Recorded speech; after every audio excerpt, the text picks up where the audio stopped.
Selamat siang Pak Dedi. Senang sekali Pak Dedi bisa meluangkan waktunya ya untuk hari ini ya. Semoga semuanya berjalan baik Pak di kelas PJOK. Siang Bu, terima kasih. Alhamdulillah sejauh ini baik. Namun ada satu hal yang cukup mengganggu, terutama soal semangat siswa saya Bu saat mengikuti olahraga. Oh begitu ya Pak ya. Oke. Nanti kita akan bahas itu ya Pak ya lebih lanjut ya.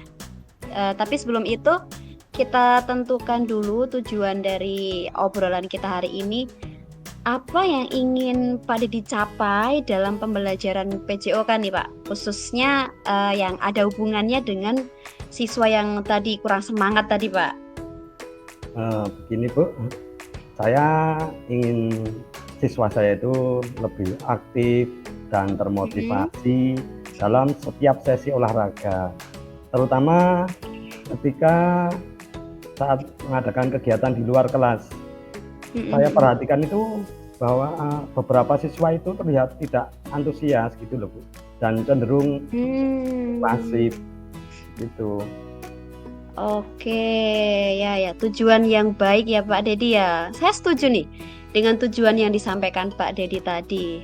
Jadi partisipasi dari siswa yang aktif itu kunci penting ya Pak ya di dalam pelajaran PJOK yang Bapak ampu seperti itu Pak. Nah, apa yang Pak Dedi rasa menjadi penyebab yang paling utama nih dari kurangnya antusiasnya siswa tadi Pak? Yang saya melihat beberapa hal Bu. Ya. Pertama itu ada siswa itu yang merasa kemampuan fisiknya kurang baik. Jadi mereka itu jadi malu atau minder. Dan beberapa siswa mungkin kurang menikmati kegiatan fisik di luar kelas. Iya, betul. Mereka itu tampak lebih senang saat ada kegiatan di dalam ruangan. Dan saya juga mulai curiga Bu, mungkin metode pembelajaran yang saya gunakan itu kurang menarik bagi mereka. Oke. Jadi kalau saya mengamati dari yang Pak Dedi sampaikan tadi, ada beberapa masalah seperti itu ya Pak ya, yang bisa diidentifikasi, bisa kurangnya rasa percaya diri siswa, kemudian ada minat yang beda-beda ya Pak ya, karena kan siswanya beragam gitu ya. Iya. Pengen di luar, kemudian ada yang pengen di dalam kelas. Serta mungkin ada variasi metode pembelajaran juga yang perlu diperbaiki. Nah, itu rasanya cukup kompleks ternyata permasalahan yang Pak Dedi alami gitu. Nah, gimana kalau kita fokusnya itu pada rasa kurang percaya dirinya? Jadi Pak Dedi, faktor apa yang bisa mempengaruhi mereka Pak terkait dengan kurangnya rasa percaya diri tadi Pak? Mungkin beberapa dari mereka itu merasa kemampuan fisiknya itu di bawah rata-rata teman-teman mereka gitu. Misal mereka itu lambat saat berlari atau tidak sekuat teman-teman lain saat berolahraga, dan itu sering membuat mereka malu atau minder gitu loh Bu. Oke, jadi karena kemampuan yang beragam tadi ya Pak ya, ada yang kemampuannya lambat saat berlari, kemudian ada yang lebih cepat, jadi tidak sekuat teman-temannya. Kemudian yang lambat ini jadi merasa minder gitu ya Pak ya, tidak bisa, ritmenya nggak bisa sama nih dengan teman-temannya, sehingga hal itu bisa menyebabkan mereka minder.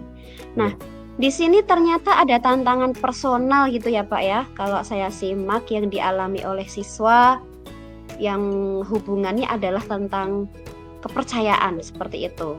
Kemudian ada juga terhadap kemampuan fisiknya. Nah, lalu bagaimana menurut Pak Dedi nih dengan siswa yang lebih suka kegiatannya di dalam ruangan Pak? Apakah ada alasan khusus yang mereka ungkapkan kepada Bapak seperti itu Pak? Saya belum sempat menanyakan secara langsung Bu, tapi saya merasa mungkin mereka kurang nyaman dengan kegiatan aktivitas olahraga atau aktivitas fisik yang terlalu intensif, dan mungkin mereka merasa kegiatan di luar ruangan itu terlalu melelahkan gitu loh, Bu. Oke, oke. Jadi karena belum pernah tanya nih Pak ya, jadi kemungkinannya itu juga mungkin saja terjadi gitu ya. Ada yang siswa mungkin merasa lebih nyaman dengan kegiatan fisik yang ringan atau yang dilakukan di dalam ruangan seperti itu. Ya. Jadi ini tadi kita sudah mengidentifikasi nih beberapa masalah. Nah, pertanyaan lanjutan dari saya, langkah apa yang bisa diambil Pak Dedi nih untuk meningkatkan semangatnya siswa, terutama dalam aktivitas fisik, Pak?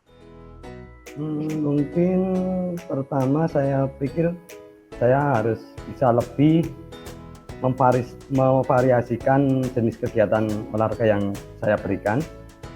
Misalnya saya bisa memberikan pilihan kegiatan yang lebih ringan atau lebih menyenangkan seperti permainan, bukan hanya latihan fisik yang intensif. Dan selain itu mungkin saya juga bisa memecah kelompok berdasarkan kemampuan fisik siswa, Bu, sehingga mereka lebih nyaman dan dalam berpartisipasi kegiatan pembelajaran. Gitu, Bu. Oke ya. Menurut saya ide yang bagus Pak itu Pak. Jadi ada banyak variasi kegiatan yang bisa Pak Dedi lakukan gitu ya. Iya. Karena menurut Pak Dedi variasi itu penting sekali untuk bisa menjaga minat siswa terhadap olahraga agar lebih tinggi gitu ya. Kemudian Pak, pendekatan yang lebih personal yang bisa Bapak lakukan terhadap siswa yang kurang percaya diri Pak, gimana tuh caranya? Mungkin saya bisa berbicara dengan murid tersebut secara individu untuk bisa memahami lebih lanjut perasaan mereka, Bu, dan saya juga bisa memberikan dorongan dan mungkin apresiasi atau setiap usaha mereka sekecil apapun. Mungkin dengan begitu mereka merasa didukung dan tidak merasa minder. Oke. Jadi melalui pendekatan personal tadi ya Pak yang Pak Dedi sampaikan seperti itu efektif gitu ya. Jadi siswa hanya merasa ingin diperhatikan atau diakui usahanya, kemudian mereka lebih berani gitu ya Pak ya untuk berpartisipasi gitu. Nah, selain itu Pak, bagaimana Pak Dedi melihat permainan atau aktivitas yang lebih interaktif untuk menarik siswa Pak, yang mereka itu lebih suka di dalam kelas seperti itu? Menurut Pak Dedi gimana tuh?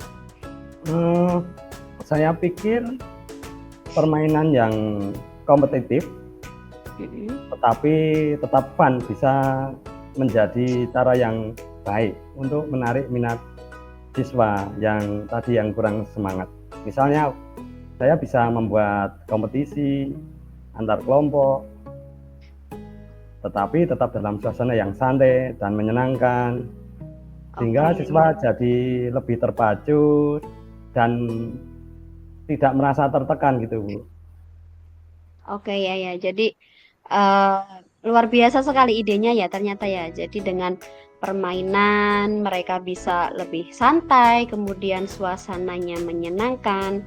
Jadi lebih senang gitu ya Pak, tidak tertekan gitu.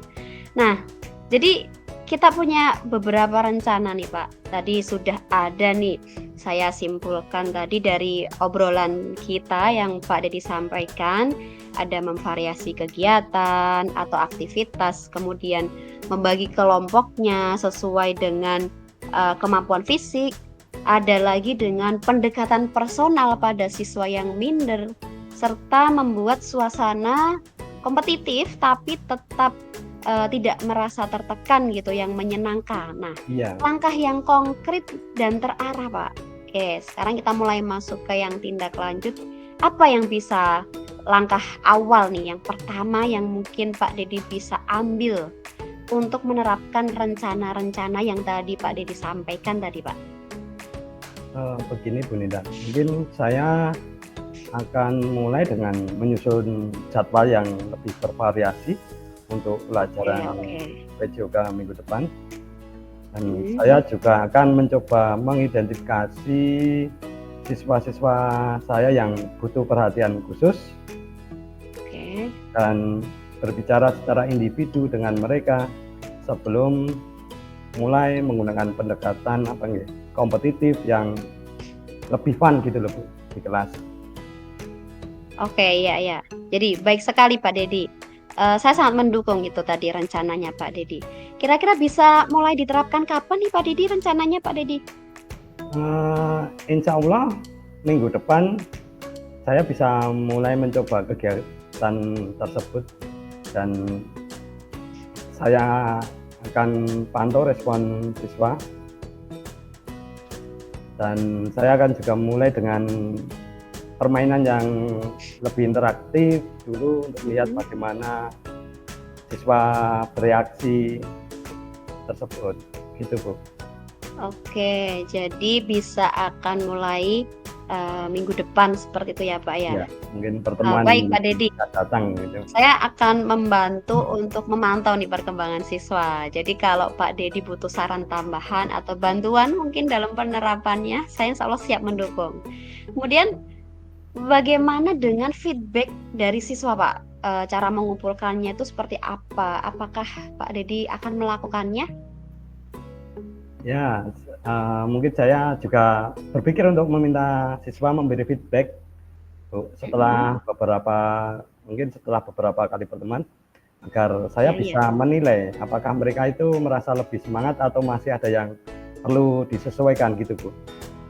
Oke, itu langkah yang bijak ya yang bisa Pak Dedi ambil seperti itu dengan mendapatkan feedback. Kemudian Pak Dedi bisa terus menyempurnakan pendekatan-pendekatan yang bisa Pak Dedi lakukan di kelas gitu ya. Iya. Oke, setelah semua rencana disusun nih sama Pak Dedi tadi, tanggung jawab yang akan Pak Dedi pegang itu untuk memastikan rencana berjalan dengan baik itu apa Pak? Mungkin saya akan bertanggung jawab dalam menerapkan rencana ini Bu. Oke. Memastikan variasi kegiatan yang sudah saya rencanakan itu berjalan dan pastinya saya juga akan memperhatikan perkembangan murid saya terutama yang kurang percaya diri dan memantau partisipasi mereka dalam pembelajaran. Oke, ya bagus Pak Dedi ya. Jadi tanggung jawab ini penting dan saya percaya nih Pak Dedi akan bisa melakukannya dengan sangat baik. Terima kasih banyak Bu mungkin dengan obrolan hari ini dukungan Bu Ninda saya lebih yakin dan lebih semangat dalam menerapkan rencana ini. Oke, ya harus nih Pak ya. Harus yakin, harus semangat untuk bisa menerapkan apa yang sudah menjadi rencana Pak Dedi. Nah, saya sangat menghargai usaha dan tanggung jawab yang sudah Pak Dedi akan lakukan untuk meningkatkan semangat siswa. Jadi nggak sabar nih Pak untuk bisa nunggu kelanjutannya besok. Seperti itu, nanti mudah-mudahan dimudahkan. Ada hal lain mungkin yang Pak Dedi tambahkan? Saya rasa semua sudah Bu Ninda. Oke, ya. Saya akan memulai segera langkah-langkah yang sudah kita obrolkan ini tadi. Oke, siap. Saya akan tunggu cerita berikutnya ya Pak ya. Terima kasih waktunya Pak Dedi. Saya doakan rencana ini nanti bisa berjalan dengan lancar sesuai dengan yang Pak Dedi harapkan. Terima kasih Bu. Insya Allah saya akan berusaha yang terbaik. Amin, amin Pak Dedi. Halo Bu Ninda, selamat siang. Terima kasih. Selamat siang Pak Dedi. Terima kasih sudah datang di siang ini. Kita mau ngobrol nggak lama loh ya, paling 10-15 menit. Apa nih yang mau Bu Ninda obrolin siang ini? Oke, tapi sebelumnya saya terima kasih sekali loh. Pak Dedi udah mau hadir di sini, udah berkenan di sini. Begini Pak, saya merasakan Mhm. keresahan tentang murid saya di kelas 5 itu, kok sampai sekarang belum bisa hafal perkalian dengan lengkap ya, Pak, ya. Jadi hafalnya itu cuman beberapa saja gitu kan, misal Mhm. cuman sampai perkalian 2 seperti itu. Padahal kalau saya amati di pelajaran sebelumnya itu sudah diberikan gitu. Nah, Mhm. jadi apalagi perkalian itu kan materi dasar gitu ya. Jadi Mhm. seperti materi prasyarat untuk bisa memahami ke materi-materi selanjutnya. Jadi udahlah kalau murid nggak hafal perkalian tuh ya pasti mereka bisa dipastikan akan kesulitan untuk memahami materi selanjutnya. Begitu, Pak. Oke. Jadi hari ini kita mau ngobrolin tentang muridnya Bu Ninda yang nggak hafal perkalian dengan lengkap begitu ya Bu ya. Hanya Iya, hafal betul betul. beberapa perkalian saja begitu.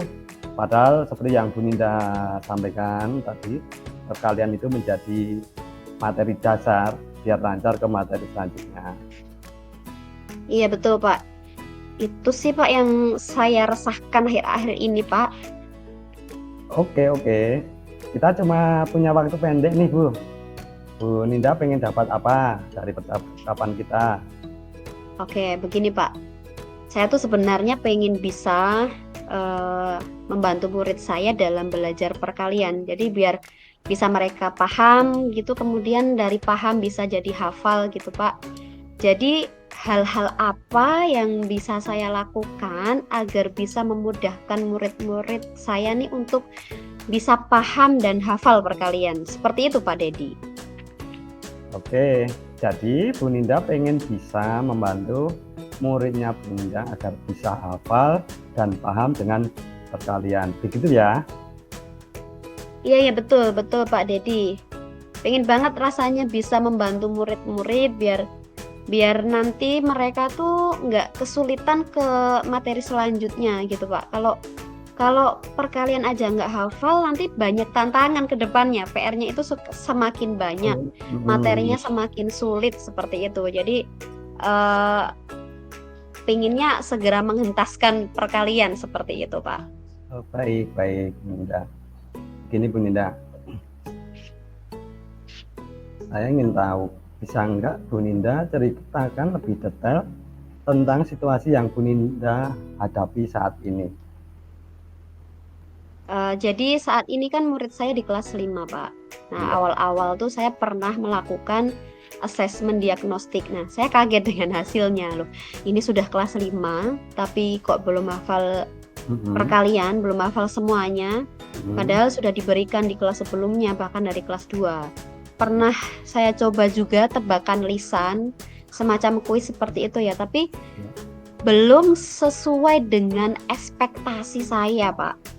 Hmm. Ya nggak semua sih, paling 8 dari 16 lah. Oh, Jadi mereka itu jawabannya sering salah. Terus kemudian saya coba untuk mendekati murid-murid yang jawabnya salah ini. Apa sih yang menjadi penyebabnya? Ternyata kemampuan penjumlahan itu yang masih jadi PR banget juga. oh, Karena kemampuan penjumlahan juga belum mampu gitu ternyata. Jadi itu yang menyebabkan mereka sulit untuk menghafal perkalian gitu, Pak. oke. Jadi Bu Ninda sudah lakukan asesmen diagnostik. Dari situ jadi tahu bahwa murid-murid tidak hafal begitu ya. Padahal Iya, betul kelas betul. sebelumnya sudah ada juga materi perkalian begitu ya Bu Ninda. Iya, Ketika ada betul, kuis Pak. pun juga separuhnya jawabannya keliru. Tadi Bu Ninda juga menyampaikan belum sesuai ekspektasinya Bu Ninda. Iya, betul betul. Kalau ekspektasi Bu Ninda, murid Bu Ninda itu hafal perkalian itu seperti apa sih Bu? Iya ya, Pak. Jadi kalau ekspektasi saya nih ya sebagai guru kelas 5 Ya. ya, apalagi nanti ada AKM juga kan. Nah, jadi murid-murid itu bisa hafal perkalian dari perkalian 1 sampai 10, Pak. Jadi ketika Hmm. ditanya tuh langsung jawab gitu ya, Pak ya. Misalkan 5 kali 5 25 tanpa harus ngitung dulu gitu, Pak. Oh, responsif nih, Ya, gitu ya. betul, betul. Oke, jadi murid-murid langsung bisa jawab itu ya Bu ya, tidak ngitung dulu. Nah, Ya. nah Mm. dari 10 nih hafalan perkalian murid-murid Bu Ninda, sekarang ada di skala berapa? Oke, dari skala beda 1 sih, Pak. Iya, iya. Jadi beda-beda, Pak, skalanya. Ada yang baru hafal sampai perkalian 2, kemudian ada yang sudah mhm, sampai 8 gitu, Pak. Saya lihat sih di skala 5, Pak. mmm. Nah, Bu Ninda lihat sekarang, kan skala murid ada di skala 5 ya. Iya, betul. Bu Ninda pengen lihat murid-muridnya ada di skala berapa tentang hafalan perkalian ini? Kalau di kondisi yang saya sampaikan tadi, melihat kemampuan penjumlahannya Mhm, itu masih kurang, mhm. saya rasa 8 cukup baik, Pak. 8 mungkin ya. Oke, 8 ya. Iya, betul. Apa nih yang akan Bu Ninda lakukan sejauh ini untuk membantu murid-murid Bu Ninda mencapai skala 8 dalam menghadapi perkalian? Nah, itu Pak, sebenarnya yang sedang saya pikirkan ya, Oh, kira-kira apa yang bisa saya lakukan agar bisa murid tuh paham gitu, kemudian hafal itu jujur masih masih dalam, pikiran saya seperti itu, Pak.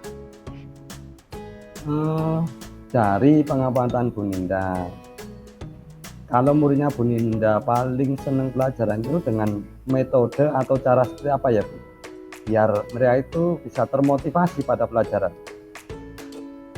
Nah, itu kalau saya pernah, berefleksi gitu ya, Pak, ya, pernah Mhm, mengamati murid itu kalau paling seneng itu ada di pelajaran game, Pak. Jadi ketika pelajaran kita sisipi game, bisa game online atau mungkin gamifikasi yang bener-bener kita lakukan seperti petualangan, seperti itu ya, Pak, ya. mhm, Jadi bener-bener permainannya dilakukan. mhm, Nah, kalau online itu pernah, mungkin bukan di perkalian ya, saya pernah pakai itu, pakai Quizzes. Jadi anak-anak tuh seneng banget, Pak, mereka itu termotivasi gitu ya, biar bisa mhm, jawabnya itu dengan benar.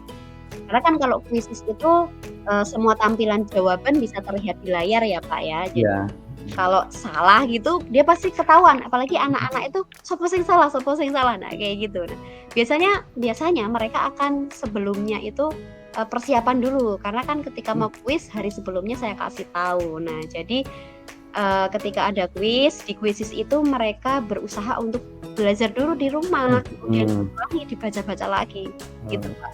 oke. Jadi, menurut Bu Ninda, dengan game berpetualang atau game online di kuisis tadi bisa memotivasi murid-murid gitu ya, Bu, ya? Dan Iya, betul, mereka Pak, akan ada betul. usaha untuk bisa menjawab dengan benar, belajar lagi atau mengulang lagi, begitu? Iya betul, Pak. Jadi Oke, kalau ada kuis tuh mereka lebih antusias, kemudian mhm, ada semangat. Mereka juga akan mempersiapkan di rumah gitu, dengan belajar. Saya pernah, eee eee, kebetulan orang tuanya nge-WA saya gitu loh, "Ini mhm, kok anak tiba-tiba belajar itu kenapa ya, Usia?" "Oh itu Bun, besok ada kuis di Quizizz pakai online, jadi anak-anak itu saya kasih tahu sebelumnya." "Oh makanya kok semangatnya luar biasa." Gitu. oh gitu, ya ya, oke oke. Nah, ini selanjutnya saya ingin bertanya lagi, eee, bagaimana Bu Ninda melihat dengan menggunakan game tadi tuh, petualangan atau kuis tadi, bisa membuat Mhm. anak termotivasi dalam menghafalkan perkalian. Kira-kira kapan Bu Ninda bisa melakukan atau mencoba game atau kuisis tadi agar murid bisa memahami dan menghafal perkalian dengan lebih semangat lagi, Bu? Oke, oh mungkin jadi saya pakai Quizizz untuk, masuk ke Mhm, perkalian matematika gitu ya, Pak, ya? mhm, Bisa sih, Pak, bisa ya, bisa. Cuman emang butuh, saya meluangkan waktu aja untuk, bikin, Pak. Jadi, kan itu saya harus bikin dulu gitu kan. Nah, mhm. jadi saya harus meluangkan waktu, ya di tengah-tengah kesibukan seperti ini, Pak. Saya akan mencoba untuk merancang kuisnya, Pak Dedi. Nah, itu yang bagus itu, Bu. Dari yang sudah Bu Ninda sebutkan tadi, menurut Bu Ninda, ide mana yang mungkin, yang paling mungkin ya, untuk bisa dilakukan dalam waktu-waktu dekat ini, Bu? Oke, jadi tadi kan bisa pakai Quizzes Ini atau bisa juga pakai, gamifikasi yang benar-benar dilakukan gitu ya, mereka praktek game gitu ya, ya. nggak pakai online gitu. Kalau menurut saya yang paling mudah dalam waktu dekat ya kuisis ini Pak, karena persiapannya itu tidak terlalu banyak seperti ketika gamifikasi kayak petualangan gitu ya. Kalau petualangan itu wah itu persiapannya panjang itu Pak. Oh gitu. Dan untuk kegiatan tersebut kira-kira kapan bisa dieksekusi Bu?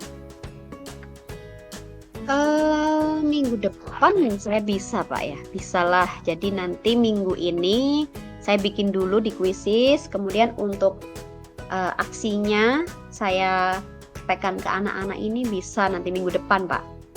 Oke. Bu Ninda, kita ini sudah hampir di akhir sesi. Siap. Pak. Mungkin pertanyaan selanjutnya ya.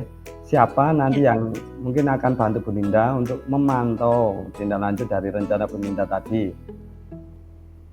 Untuk memantaunya, saya rencananya sih akan kolaborasi Pak sama kurikulum gitu ya. Di sekolah saya ada kurikulum Pak. Ya. Jadi beliau mungkin nanti bisa mengingatkan saya agar bisa segera eksekusi gitu. Oke, good sekali Bu Ninda. Dan untuk selanjutnya, apa yang sudah Bu Ninda dapatkan dari obrolan hari ini? Oke, terima kasih ya Pak Dedi ya. Dari obrolan hari ini saya yang awalnya bingung Pak, tapi setelah ngobrol sama Pak Dedi nih saya jadi dapat ide untuk bisa membuat murid-murid saya termotivasi dalam menghafalkan perkalian tuh pakai kuisis ternyata Pak. Ya, sama-sama Bu Ninda. Nanti kalau sudah dipraktekkan kabari saya tentang hasil dari aksi yang Bu Ninda lakukan gitu ya. Jadi nggak sabar. Oke. Iya. Siap Pak Dedi. Nanti kalau sudah saya lakukan pasti akan saya kabari Pak Dedi seperti itu Pak. Baik, berhubung saya masih ada kegiatan yang lain, saya undur diri dulu ya Bu Ninda. Semangat, semoga lancar. Selamat siang Bu Ninda. Siap Pak Dedi, selamat siang.